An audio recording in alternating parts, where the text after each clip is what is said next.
Happy Wednesday, everybody. Um, we are starting our last unit. Who's excited? I'm sure everybody is. Okay. So, our last unit is nuclear chemistry. It's short. Okay. This is kind of the topic that kind of overlaps physics and chemistry. Right. So, nuclear chemistry is actually kind of taught a little bit in when you took physics, if you've taken physics. If you haven't and you take it next year, you'll learn some more nuclear chemistry next year. All right, so it's really the overlap. We're on page 129 in the workbook, so these are notes that you can pull out of your workbook and we'll run through. And yeah, we're going to learn the basics today. All right, so biggest thing that we need to make sure that we understand is the difference between a nuclear reaction and a chemical reaction. So in a chemical reaction, we're moving around and exchanging electrons. And to be more specific, valence electrons. All right, so we just did the whole redox unit where electrons are lost, electrons are gained, and those electrons lost or gained, these form bonds. Okay, so in chemical reaction, we're playing with the valence electrons and we're forming bonds. Nuclear chemistry, we're doing something completely different. All right, so in nuclear chemistry, it involves the changing of the nucleus of the atom.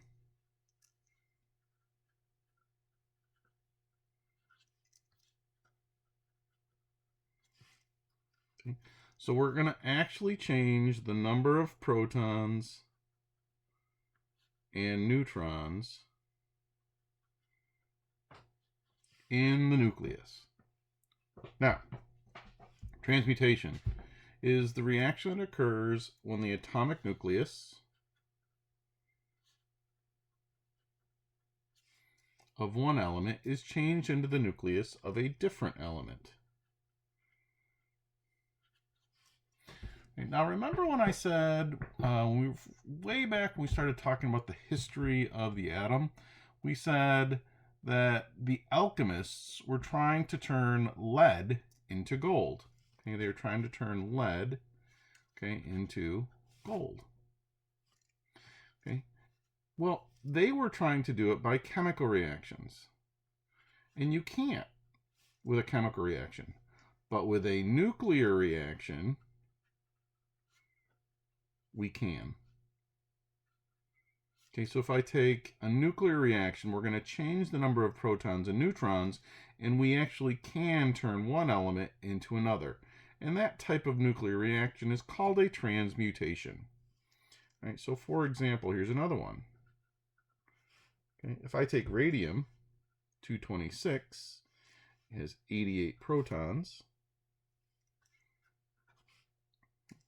It can be converted into radon 222, 86 plus helium. So I've taken one element and turned it into two different elements. Okay, this is what's called a transmutation. It's called a transmutation. Now, most atoms around us, okay, so for example, in this pen, okay, the atoms in this pen are mostly stable. Okay, they're not going to just automatically turn into some other element. Right, so most atoms around us are stable.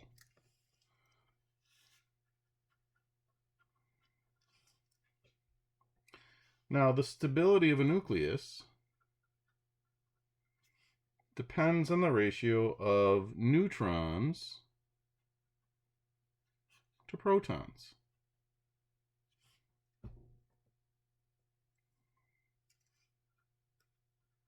Elements 1 through 30.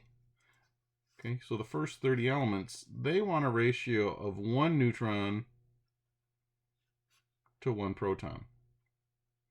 1 neutron to 1 proton. And if they have that 1-to-1 ratio, they're going to be very, very stable. So for example, carbon 12. it's got an atomic number of 6. So if we figure this out, it has 6 neutrons. Okay, 12 minus 6 is 6. And it has 6 protons. This is that 1-to-1 ratio, which means carbon-12 is very stable.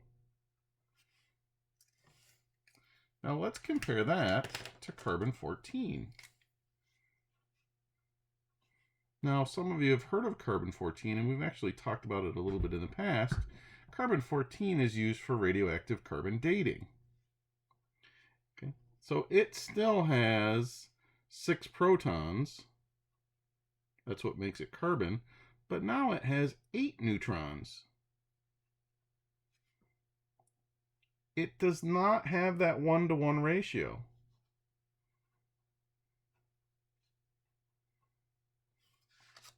Carbon-14 is not stable, which means it's radioactive. We'll talk about what that means in a minute. It's going to turn into something else. Okay. Now, elements above the number, let's change this to 30. The stability ratio increases to about 1.5 neutrons to 1 proton. As we get into bigger atoms, we need more neutrons to hold the protons together. The neutrons are kind of like the glue. All right, so as the atom gets bigger, as the nucleus gets bigger and there are more and more protons, we need more and more and more neutrons to help hold that nucleus together. Okay, so let's look at this. Let's say we have lead-206 and lead-210.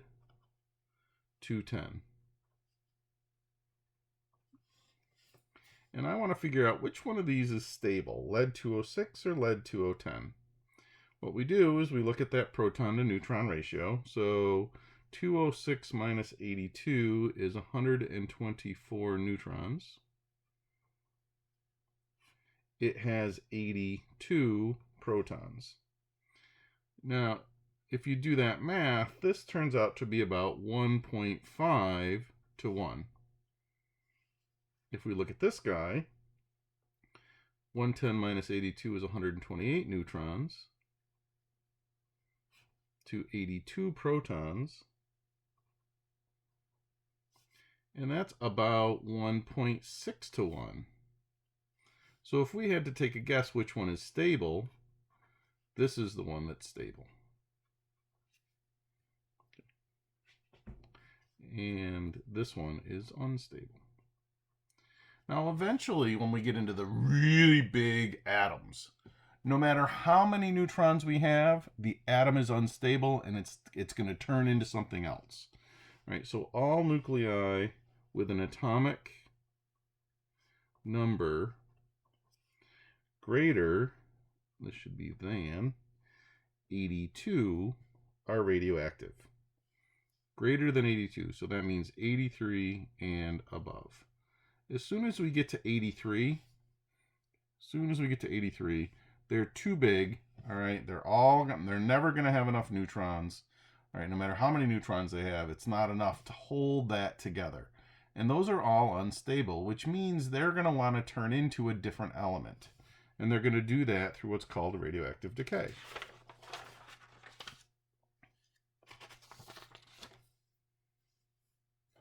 Oops. All right, radioactivity. So radioactivity is the process by which unstable atomic nuclei achieve stability. So our unstable nuclei, anything with that bad ratio of neutrons to protons, okay, they're going to go through radioactivity to become stable. So when a substance goes through radioactive decay, we take an unstable nuclei. It will go through radioactive decay,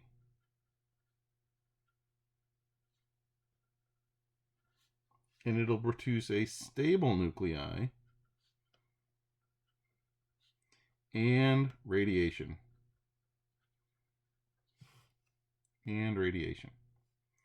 So for example, boron 8. This is unstable. How do I know? Well, we can look at the proton-neutron ratio. Its atomic number is 5. 8 minus 5 is 3 neutrons to 5 protons. It does not have that 1-to-1 ratio, so this is unstable. Boron 8 goes through radioactive decay, and it turns into beryllium 8 and a type of radiation that we're going to talk about. Now, this atom is stable. We've turned a boron into beryllium. Why is this stable? Well, if we look at this now, this has 4 neutrons, 4 protons. So this atom right here now has that 1-to-1 ratio. So this is stable. And this is a type of radiation. Okay, that's a type of radiation. Now, radioisotope is just the name for any unstable nucleus. Okay, so any unstable nucleus, that is radioactive. All right, so this is just a common term we give all substances that are radioactive and are unstable. Now, what we're going to do is we're going to talk about some common forms of radiation. All right, different strengths and what they are.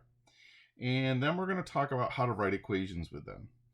All right, you're going to need your reference tables. Okay, so we're going to be looking at, right now, we're going to look at table O. So a lot of this is right on table O in your reference tables. And here it is. Okay, so here are symbols used in nuclear chemistry. So we have an alpha particle, a beta particle, gamma radiation, and we already know about neutrons and protons. And then we have something called a positron. And here are their symbols. Okay, here are their symbols. Right, and then this is their notations, okay, that we're going to look at. Right, so we're going to be using these table O. Right, now, so common forms of radiation. Our first type is an alpha particle. And an alpha particle is actually just a helium nucleus.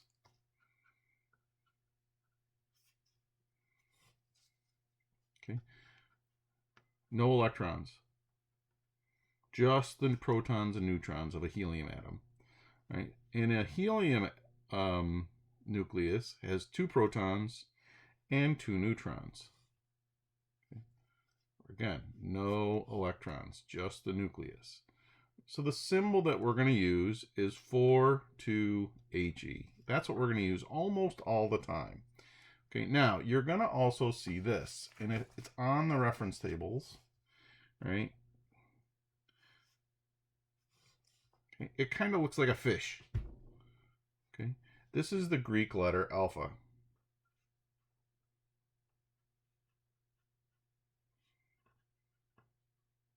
And it also represents an alpha particle.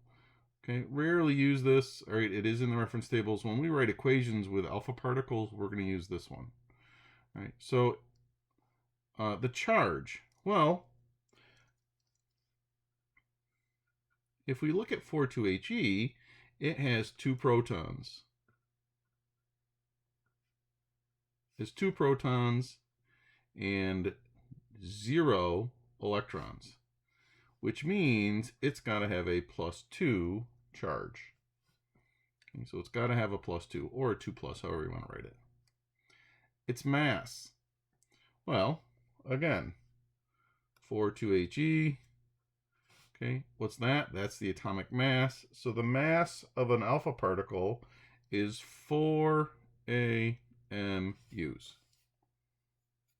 Now, an alpha particle is the largest of the radiations. Okay, it's the largest particle. Now, if it's really big, it does not penetrate very well.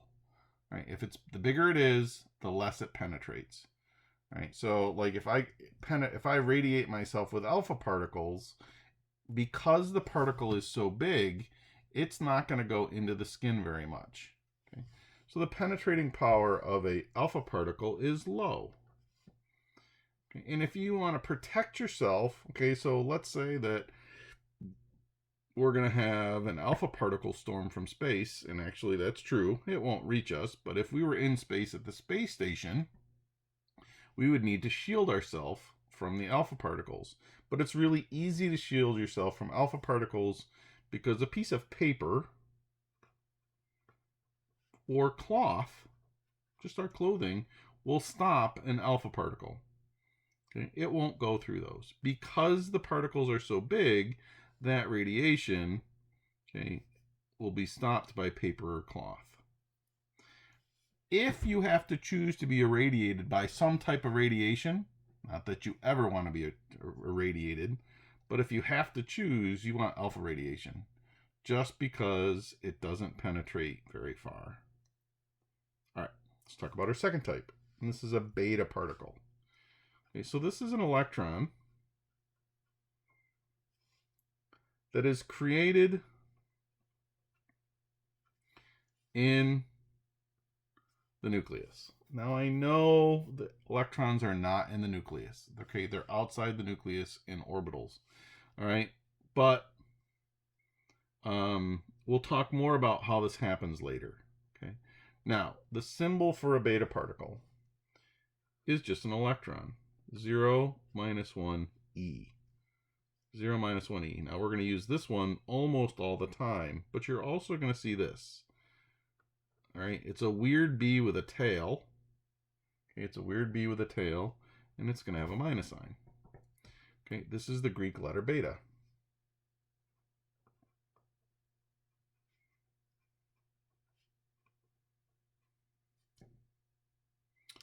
Its charge,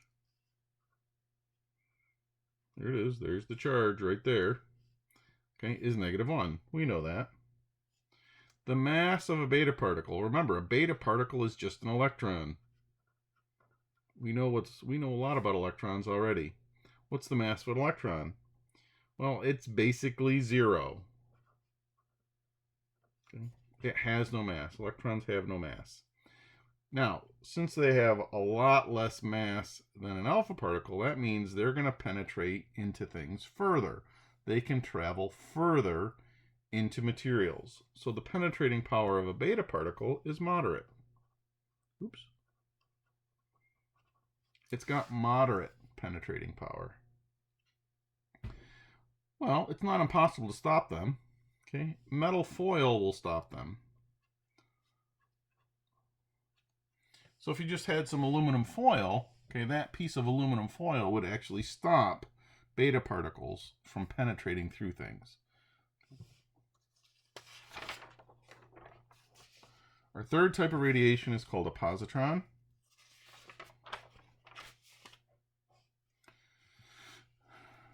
This is an electron that comes from the nucleus, but has a positive charge. It's an electron that comes from the nucleus, but has a positive charge. Okay. A positron is a type of antimatter. A positron is a type of antimatter. Now, the symbol, this let's say this. A positron is the exact same thing as an electron, but with a positive charge. It's the exact same thing. The only thing that's different is the positive charge.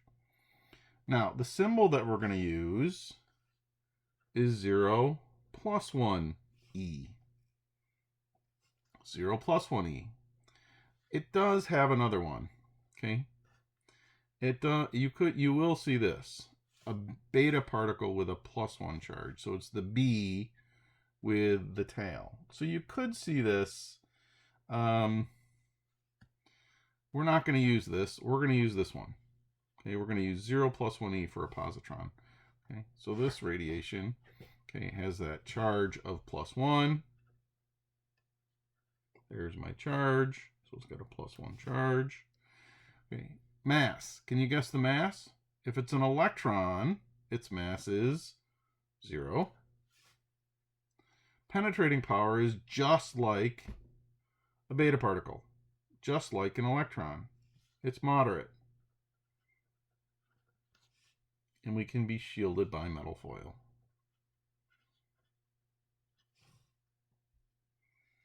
And our last type of radiation that we want to talk about are gamma rays. Okay. Gamma rays. If you get exposed to gamma radiation, you do not turn into the Incredible Hulk. Okay. I know that would be cool, all right, but no. All right, being exposed to gamma rays is not good. It's going to kill you pretty quick. All right, so gamma rays are actually energy in the form of high energy electromagnetic radiation. Electromagnetic radiation. Now, when we talk about electromagnetic radiation, we're talking about energy in waves.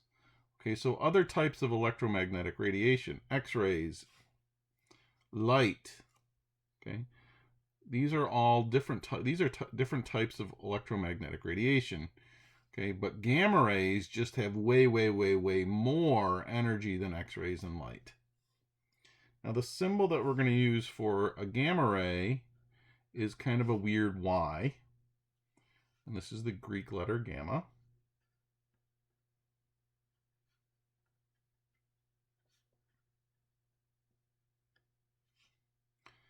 There is no charge because it's energy. Energy does not have a charge. There is no mass. Okay, energy doesn't have mass. It doesn't have charge. Right? So if it doesn't have mass or charge, its penetrating power is extremely high. Okay, to stop it, okay, we need inches of lead. Oops, lead. Dyslexic there for a second. And meters of concrete. Okay. So when you're thinking about this, think about a nuclear bomb. If we think about a nuclear bomb, it produces lots of gamma rays. Okay. What do you have to be in to survive a nuclear bomb? Well, you need to be in a bomb shelter deep underground. Okay, and that bomb shelter is made of lead and lots of concrete, and it's deep underground. And why does it have to be deep underground and have all that lead and concrete? Well, those gamma rays, okay, they can travel through lots and lots and lots of material because of that high energy and no mass. Okay, so this one is going to kill you in a heartbeat. Okay, those are the 4 types of radiation that we have to deal with, and we have to be able to write their equations. And writing equations are really easy. Okay, these are easy. So let's talk about each type of equation and how to write them. So alpha decay or alpha emitters. Okay, so this is going to produce an alpha particle. All right, this is going to produce an alpha particle, and remember that's our helium nucleus. So alpha decay is a transmutation that releases an alpha particle, okay, 4,2He. We're going to go back to this. Okay, I'm going to give you an example. Okay, let's go down to this example right here. Uranium-238. Uranium-238. It's unstable and it goes through alpha decay. Now, if I want to know that, there's another table that we can use, that we're going to use, and that's table N. All right, so this tells us our radioactive nucleus, half-life, we're going to talk more about this, and then we want to know this. This is the decay mode. Okay, this is the type of radiation that it goes through. Now, okay, here's our little symbol, B minus, B plus. Here's our alpha particle, our alpha, alpha, alpha. Okay, so these are our decay modes. Now, if you don't remember what these symbols mean, here's table O right here. All right, so if we find, look down for uranium-238. Here it is. Here's uranium-238. It tells us that it's going to go through alpha decay. If you don't remember what alpha is, we can go right over here. We look and we say, oh yeah, that's that 42He. So what this is going to turn into something else. And as soon as we know that it goes through alpha decay, I want you to write the type of radiation, 42He. And then write another plus sign. To get what it turns into, all we're going to do is subtract. 238 minus 4 is 234. 92 minus 2 is 90. So whatever element that it turns into has an atomic number of 90. So we can go to the reference table, the periodic table, and it turns out that it's thorium. Okay. So this is my alpha particle. This is my new element. It's what it turns into. This is what's called the parent material. This is what's called the daughter material. This is what we start with. This is what it turns into. All right, now that we know that, now we can figure out the different things that happens during alpha decay. All right, so what does our atomic number do? It goes from 92 to 90. So the atomic number always decreases by 2. What does our number of protons do? Well, this is actually the proton, same as the atomic number. It goes from 92 to 90. What does our number of neutrons do? Okay, well, it's going to also, if we figure out the math here, this is going to decrease by 2. And then what does our mass number do? 238 to 234, it decreases by 4. All right. Now, let's practice. So I want you to turn to page 137. Okay, and we're going to practice writing alpha decays. All right, so we don't need to worry about these. Okay, those are fine for now. So we're going to do these equations right here. Complete the following by writing a balanced nuclear equation. These are all undergoing alpha decay. So as soon as we know they're going through alpha decay, we write the symbol of that element, or that alpha decay, and it's 42He. So every single one of these goes through alpha decay, which means it's going to give off an alpha particle. So we just go 42He, right down the list.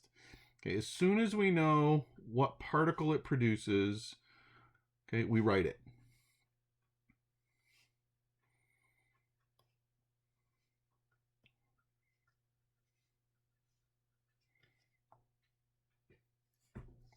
Right, now, to figure out what the other particle is, we're just going to subtract. That's all we do. It's just subtraction, and you can use a calculator if you need it. All right, so we're going to subtract, and we're going to figure out what this other particle is. All right, now, this is the one that we just did. All right, so we know that this is 234, 90 TH. So that is our equation for the alpha decay of uranium-238. We already did that one. Let's do this one. 234 minus 4 is 230. 92 minus 2 is 90. Well, we just looked up what 90 was. It's thorium. So this is just a different isotope of thorium. All right, now what I want you to do is I want you to take 2 seconds and I want you to do these 3. Okay, you do these 3 and look them up. And when you're done, come back and I will have the answers for you. Okay, so hopefully you went through and did these real quick. All right, so all we're going to do is we're going to subtract 230 minus 4 is 226. 90 minus 2 is 88. Right? And then we go to our reference tables. And we look for element 88. 88, 88, 88, 88, 88, 88. Oh, here it is. RA. Okay. We write RA. And that one's done. All right, let's do Rn222. It goes through alpha decay, so it produces an alpha particle. 22 minus 4 is 218. 222 minus 4 is 218. 86 minus 2 is 84. Come over here, we find what 84 is, and it's polonium. Okay, same thing right here, and we get lead-214. Really easy. Nuclear equations are easy, all right? All you have to do is figure out what type of radiation it produces and then subtract, right? The total on this side has to equal the total on this side. So 234 plus 4 equals 238. 4 plus 230 equals 234. 90 plus 2 equals 92. So the masses on this side have to equal the mass on this side. The protons on this side have to equal the protons on this side. All right, good. So let's do our second type. Okay, let's do our second type. And this is beta decay. All right, so this is our 0 minus 1e. This is where our electrons are produced. All right, so this is a transmutation.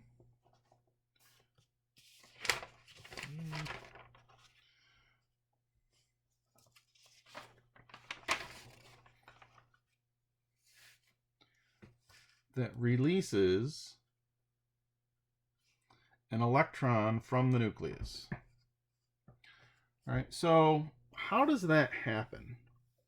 Well, this is where it's really physics. It's particle physics, okay? For those of you that have taken physics already, all right, you guys should know that neutrons are made up of actually smaller particles called quarks. And it takes 3 quarks to make up a proton. Okay, it takes 3 quarks to make up a proton. And if we start moving those quarks around, we can actually change a proton into a neutron, and we can have electrons come out. So in reality, okay, there are particles that make up those protons and neutrons, and if we manipulate those particles, we can actually produce an electron from the nucleus. So now, a neutron is really an electron and a proton that have been put together. All right, so if an electron has a -1 charge and a proton has a +1 charge, if we put them together as a 0 charge, and it's a neutron. In beta decay, that neutron falls apart, and it falls apart into an electron and a proton.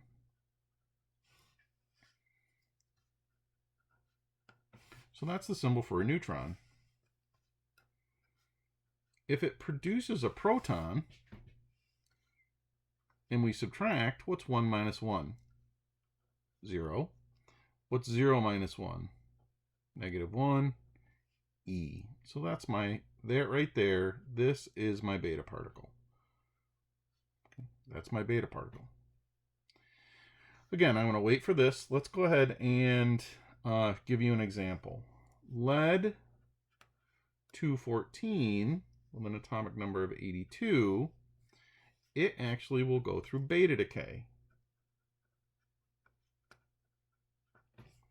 So if we go to table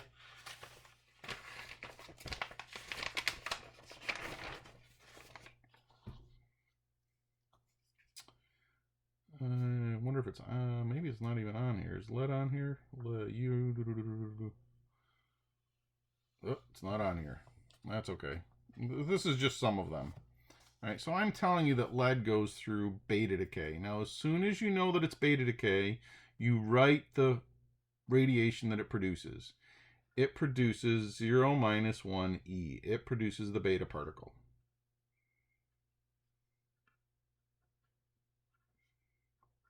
The other part is easy. 214 minus 0 is 214. Now be careful because you're subtracting a negative. 82 minus a -1 really means 82 plus 1. So this is 83. And if we look up 83, it's bismuth. All right. Now we can figure out these different things. What happens to my atomic number? Well, it increases by 1 because we're converting a neutron to a proton. So the number of protons is going to increase by 1. But we're taking one of our neutrons and turning it into a proton, so this is going to decrease by 1. And what happens to our mass number? It actually stays the same.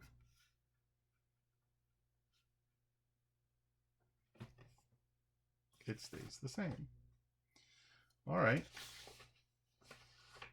Let's turn to page 138. Okay. On page 138, okay, we're going to go ahead and write this. Each one of these goes through beta decay. As soon as you know what type of radiation it is, write the symbol. Okay, what's the symbol for beta decay? 0 minus 1 E. So we write that. How do we come up with the other particle? All we do is subtract. Okay, so what's 242 minus 0? It's 0. 95 minus a negative 1, which means it's really plus 1, which means this is 96. Right? And then we go to our reference tables. It's not 0. 242 minus 0 is 242. Call me an idiot. All right, and then we go to our reference table and we look for element 96. 96 is Cm. And that's our nuclear equation right there. All right, now what I want you to do is take a minute and I want you to do these. And then come back and I'll have the answers for you. Okay. And here are your answers to the beta decays. All right, hopefully you didn't have any issues. Again, you just write the symbol and then you subtract. The mass on this side has to equal the mass on this side. The mass on this side has to equal the mass on this side. Okay, we'll come back to that.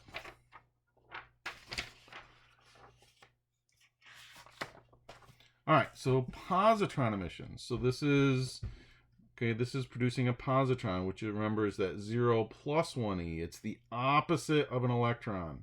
Okay, it's the antimatter of an electron. So this is the opposite of beta decay. This time we're taking a proton and converting it to a neutron. And it produces this positive electron called a positron. So if we take a proton and we convert it to a neutron, let's subtract. 1 minus 1 is 0.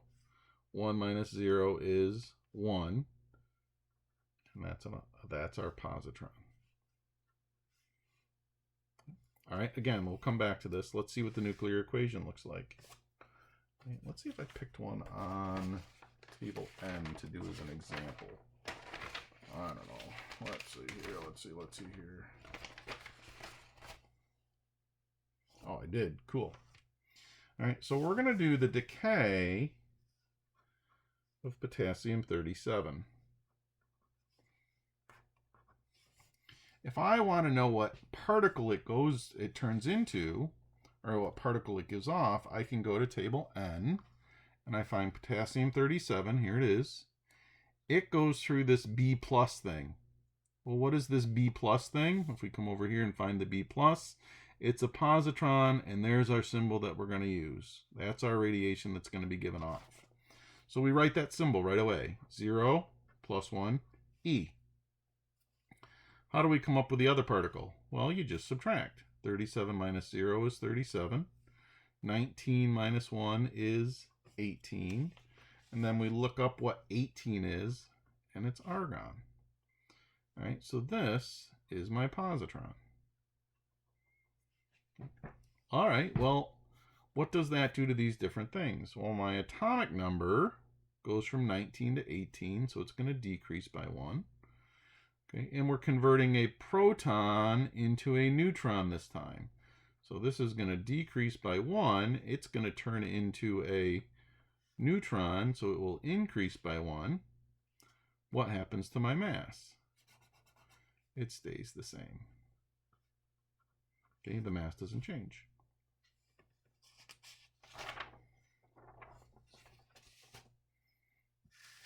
All right. Gamma radiation. Gamma radiation, remember, is just pure energy. No mass. Okay. So gamma radiation is often produced right along with alpha or beta decay. All right, so during radiation, these alpha and beta particles are given off, but so is gamma radiation. It does not alter the atomic mass number or the atomic number.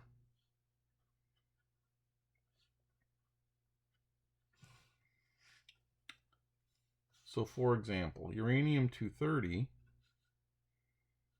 that's not uranium, thorium-230, it goes through alpha decay. Okay, so it produces a 4,2He, a helium nucleus, and turns into Ra-226.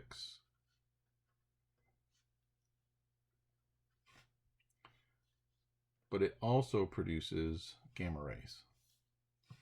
All right, now the gamma rays don't change the mass. So 230 minus 4 is 226, 90 minus 2 is 88.